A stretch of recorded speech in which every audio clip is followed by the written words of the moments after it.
इनेलो प्रदेश अध्यक्ष नफे सिंह राठी और उनके समर्थक जय किशन की गोलियां मारकर हत्या कर दी गई। हत्याकांड को लेकर विधानसभा में पूर्व गृह मंत्री अनिल विज ने कहा था कि अगर परिवार चाहता है तो मामले की जांच सीबीआई को सौंपी जाएगी। इस हत्याकांड को बीते पूरे 2.25 माह हो चुके हैं। अब आखिरकार सीबीआई ने हत्याकांड को लेकर मामला दर्ज कर लिया है। सीबीआई के दिल्ली स्थित सेंट्रल जोन की स्पेशल क्राइम शाखा में तैनात एडिशनल एसपी प्रशांत श्रीवास्तव और डीएसपी मोहिंदर के नेतृत्व में एक टीम बहादुरगढ़ पहुंची और वारदात स्थल का निरीक्षण किया। टीम ने पहले दिन इस हत्याकांड में करीब 4 घंटे तक जांच की। इतना ही नहीं, सीबीआई ने एसआईटी में शामिल पुलिस अधिकारियों से भी पूछताछ की और अब तक की गई जांच का पूरा ब्यौरा हासिल किया। टीम ने नफे राठी के परिजनों को भरोसा दिलाया है, इस हत्याकांड का पर्दाफाश जल्द कर दिया जाएगा। नफे सिंह के बेटे जितेंद्र राठी ने उम्मीद जताई है कि अब सीबीआई इस मामले में दूध का दूध और पानी का पानी कर देगी। जितेंद्र राठी का कहना है कि लोकल पुलिस राजनीतिक दबाव के चलते इस मामले की गुत्थी नहीं सुलझा पाई। 25 तारीख को मेरे पिताजी की निर्मम हत्या के बाद और उनके साथी जय किशन दलाल की जो गोलियों से उनकर हत्या कर दी गई थी, उसके बाद 2 महीने बीत जाने के बाद सीबीआई ने 1 तारीख को ये केस अपने हैंड ओवर लिया है। 1 तारीख को सीबीआई ने एफआईआर दर्ज की है और कल सीबीआई के जांच अधिकारी हमसे मिले थे और जो भी हमारे से उन्होंने पूछताछ की उसका हमने जवाब दिया, उनको बताया और जो जो घटनाक्रम था, जो जो इस साजिश में लोग शामिल थे, उनके बारे में सारी जानकारी दी है।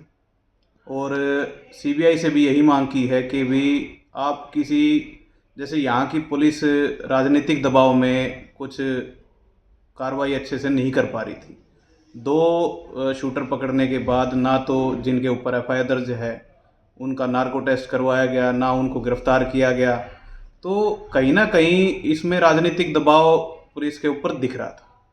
तो अब सीबीआई को हमने यही कहा कि जी आप राजनीतिक दबाव से आप ऊपर उठ के, जो आपकी एजेंसी है आपके ऊपर इतना दबाव नहीं रहता है और ये जो लोग हैं जिन्होंने साजिश रची है इनको आप बेनकाब कीजिए और जनता के सामने लाइए, हमें न्याय दिलवाइए, नफे सिंह को न्याय दिलवाइए, यही हमने मांग की। टेस्ट की मांग की इनकी। देखिए सीबीआई से हमें ये चीज़ें मांगने की ज़रूरत नहीं है। सीबीआई ऑलरेडी बहुत सक्षम इंस्टीट्यूशन है, वो अपने आप ही ये सारी चीज़ें करेगा, लाई डिटेक्टर भी करेंगे अगर करना होगा तो उनको, और उनके पास सारे हथकंडे हैं, वो किसी राजनीतिक दबाव में नहीं आएंगे। देखिए लोकल पुलिस टीम साथ नहीं थी, सीबीआई के ही अधिकारी थे और उन्होंने जो भी घटनाक्रम था, जो जो लोग इसमें शामिल थे उनके बारे में जो जो बात पूछी और जो उनका भी अपना तरीका है इन्वेस्टिगेशन करने का, वो अपने तरीके से करेंगे, लेकिन हमारे से जो भी उन्होंने पूछा वो हमने उनको बता दिया। उन्होंने कुछ कहा आप लोगों को? देखिए हमने तो न्याय की मांग की है, उन्होंने कहा कि भी न्याय दिलाएंगे आप। काबिले जिक्र हो कि 25 फरवरी को सांकोल बराही मार्ग के रेलवे फाटक पर पूर्व विधायक की हत्या हुई थी। हमले में उनके साथ पार्टी कार्यकर्ता जय किशन दलाल भी मारे गए थे, जबकि गाड़ी चला रहे नफे सिंह के भांजे संजय और सुरक्षा गार्ड संजीत जख्मी हो गए थे। मामले में 2 शूटर अभी फरार हैं, जिन पर पुलिस ने 1-1 लाख का इनाम रखा है। शूटर सचिन उर्फ सौरभ, आशीष उर्फ बाबा, वारदात में शामिल आरोपी धर्मेंद्र, तीनों ही पकड़े जा चुके हैं। मामले में कई सवाल अनसुलझे हैं। मामले में अब लंदन में रहने वाले गैंगस्टर कपिल उर्फ नंदू का नाम सामने आया है।